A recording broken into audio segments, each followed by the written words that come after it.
Salut, c'est Trado, je suis content de vous retrouver pour la mise à jour de l'indice parisien. Comme d'habitude, il ne s'agit que de l'analyse technique en données journalières puisque c'est le week-end et que vous aurez votre analyse technique des autres marchés et du CAC 40 dans une vidéo séparée qui sera publiée plus tard ce week-end. Donc on revient à l'essentiel, à savoir la séance du jour qui rajoute encore un petit peu plus de pression sur les baissiers, puisque vous voyez, on était dans une zone ici, on est toujours dans une zone orange ici, qui est une zone de résistance et qui a été formée suite à la succession de différentes couches d'obstacles, hein, un plat de Kijun, un plat de SSB, un autre plat de Kijun, un autre plat de SSB, etc. Et tout ça, c'est une zone difficile à passer et dans laquelle on est en train de s'engouffrer depuis 2 séances et qu'on est en train visiblement de battre en brèche. Alors on a clôturé au point près sur le dernier rempart qui est effectivement ce plat de Kijun. Et là, la pression s'intensifie sur les baissiers qui ont décidé de jouer un swing baissier pensant que la zone de résistance allait jouer ici son office, hein, ce qui n'est pas d'ailleurs ridicule comme raisonnement, mais ce qui est sûr, c'est que en bon trader, ceux qui l'ont fait ont mis des stop loss et beaucoup de stop loss sont à mon avis situés en cas de clôture au-dessus de cette zone, ce qui signifie que si on atteint ces zones-là, eh bien beaucoup de traders baissiers vont être obligés de déboucler leur position, de racheter leur position vendeuse, ce qui risque d'amener automatiquement une accélération de la hausse vers la prochaine zone de résistance ici qui est à 5440, hein, qui correspond à cette zone de support qui, une fois qu'elle a eu été cassée ici, a changé de polarité pour devenir une zone de résistance. Donc voilà le prochain obstacle. Ça épouse d'ailleurs ici un plat de SSA. Donc voilà, c'est une zone un peu dangereuse entre 5465 plus. On remarquera quand même quelque chose, c'est le chemin qui a été parcouru depuis le plus bas. Regardez ça. Entre les plus bas d'il y a 15 ou 16 séances, hein, le 28 mars, et maintenant on a fait quasiment 8%. 8%, ça veut dire la progression moyenne annuelle, hein, du CAC 40, donc en l'espace de 16 séances. Et où est le pessimisme, hein, qu'on pouvait avoir il y a un mois quand on voit que nous ne sommes plus qu'à même pas 3% des sommets, hein, les mêmes sommets qui permettaient à certains d'envisager un ralliement très rapide de nouveaux sommets. Donc vous voyez comme l'humeur des marchés est volatile et comme finalement, hein, on peut passer de la plus grande détresse aux espoirs les plus fous en très très peu de temps.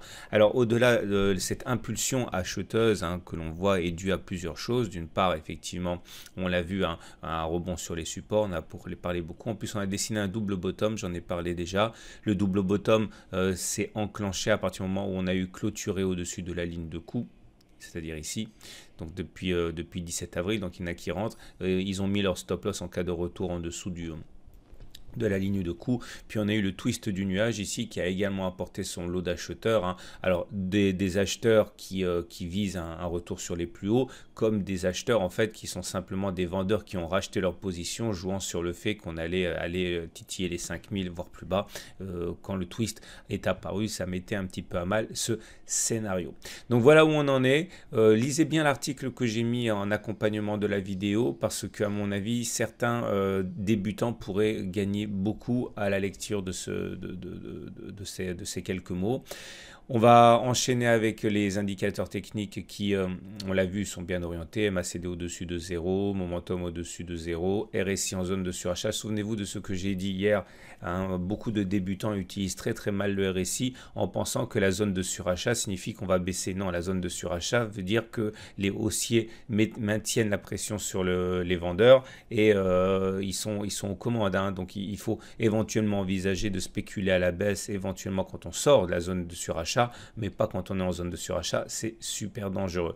Une configuration qui est très bizarre avec le MACD 0 retard ici, qui offre une configuration où les deux courbes s'alignent comme ça tout en se croisant, c'est quelque chose qui montre également que c'est un petit peu malsain ce qui se passe. Et ce qui m'amène donc à reconsidérer avec vous, hein, l'éloignement évident de la M7, de la Tenkan, de la M20. Vous savez que la loi du retour à la moyenne mobile est une loi des reins, ça va se passer à un moment ou à un autre. Bien sûr, on ne peut pas savoir quand, même s'il y a des bons candidats, hein, comme par exemple un échec sur la zone orange, puisque là finalement en clôture on n'a pas cassé, hein, cette zone orange, ou éventuellement la zone orange suivante.